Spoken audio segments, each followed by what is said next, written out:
Bonjour, c'est Hélène Orando. Je suis de retour tout juste du Salon du livre de la péninsule acadienne au Nouveau-Brunswick, dans les Maritimes. Et je veux vous faire la quiche au crabe que j'ai reçue là-bas en cadeau. Oui, madame, monsieur, j'ai reçu une quiche au crabe en cadeau de Ida Roussel. Ida, c'est ma nouvelle amie acadienne avec plein d'autres nouvelles amies aussi, Corinne, Ginette, Edmond, et j'en oublie. Parce que quand elle m'a apporté la quiche était tellement bon que je lui ai demandé sa recette qu'elle m'a partagée et que je vous partage à mon tour.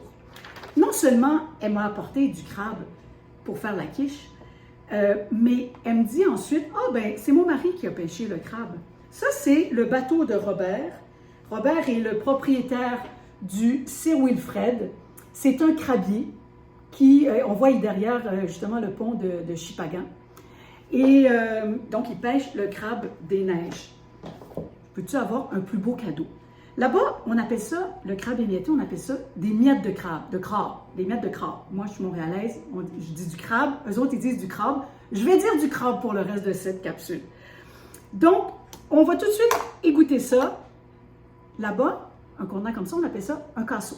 En fait, ça, c'est comme un demi-casseau, et puis le casseau, c'est le format plus grand. Nous qui n'habitons pas là-bas et qui n'avons pas la chance d'avoir toujours ces beaux produits-là, parce qu'on a quelqu'un qu'on connaît qui pêche le crabe, hein, eh bien, je suis allée voir à l'épicerie, on peut quand même trouver de la chair de crabe du golfe du Saint-Laurent. C'est surgelé. C'est un peu moins qu'une demi-livre, 170 grammes, mais ça pourrait faire l'affaire aussi très bien.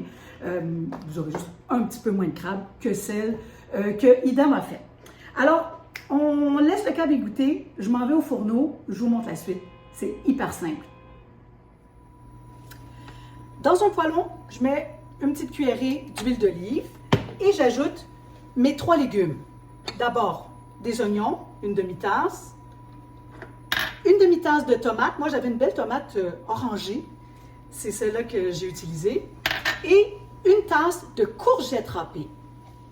C'est pas tout à fait une courgette, et vous la râpez sur la même lame que vous allez utiliser tout à l'heure pour râper aussi du fromage mozzarella. On laisse revenir jusqu'à temps que les légumes rendent leur eau et que cette eau-là soit évaporée. D'ailleurs, tiens, je vais saler parce que ça va amener justement encore plus d'eau à sortir de mes légumes. Pendant que mes légumes tiédissent, c'est une quiche, ça prend des œufs. On va battre 4 œufs et à ça, on va ajouter plein de bonnes choses. D'abord, ma chair de crabe égouttée. J'ai dit que j'allais dire crabe. Mes miettes de crabe. De crabe.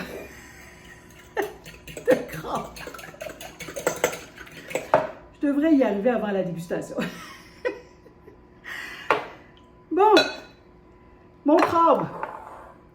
Ensuite, on va ajouter du fromage feta, émietté, comme les miettes de crabe.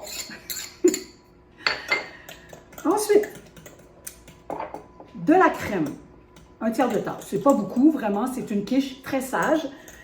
Ida me dit que même des fois, elle prend du lait si elle n'a pas de crème. C'est libre à vous. Moi, j'avais de la crème à passer. Je me suis fait plaisir. Allez, un tiers de tasse.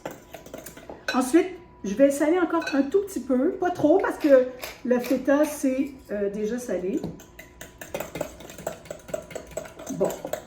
Et à ce beau mélange, je vais tout simplement ajouter mes légumes tiédis. Là, vous voyez bien que les légumes ont rendu leur eau, que c'est presque à sec ici. Ils sont tièdes.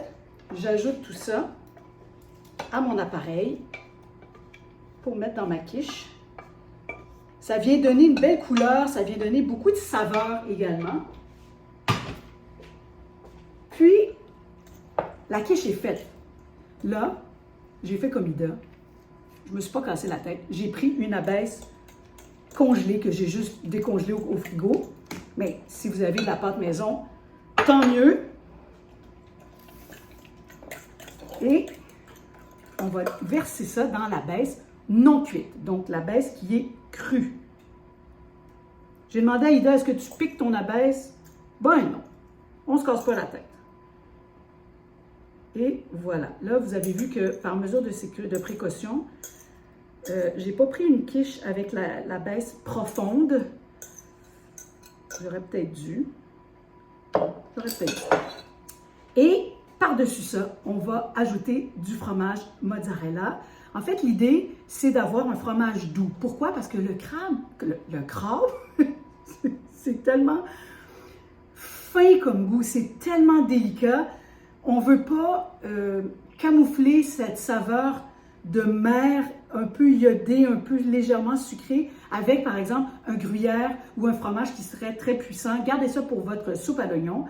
Et je vais enfourner à 350 pendant 40 minutes sur la deuxième grille du bas. Pas celle complètement en bas, celle juste au-dessus. Je vous montre le résultat. Regardez-moi la quiche toute dorée. Bon, regardez pas là, ça a coulé un petit peu à côté. J'aurais dû prendre une abaisse profonde. C'est écrit d'ailleurs sur l'emballage, mais faites pas comme moi. Les gens de la péninsule acadienne sont généreux. Donc, la quantité d'ingrédients, elle est aussi généreuse. Vous voulez une croûte épaisse.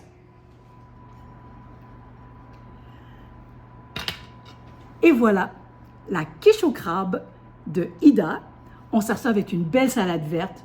Puis, je pense que ça se vaut un petit verre de vin. Bon appétit!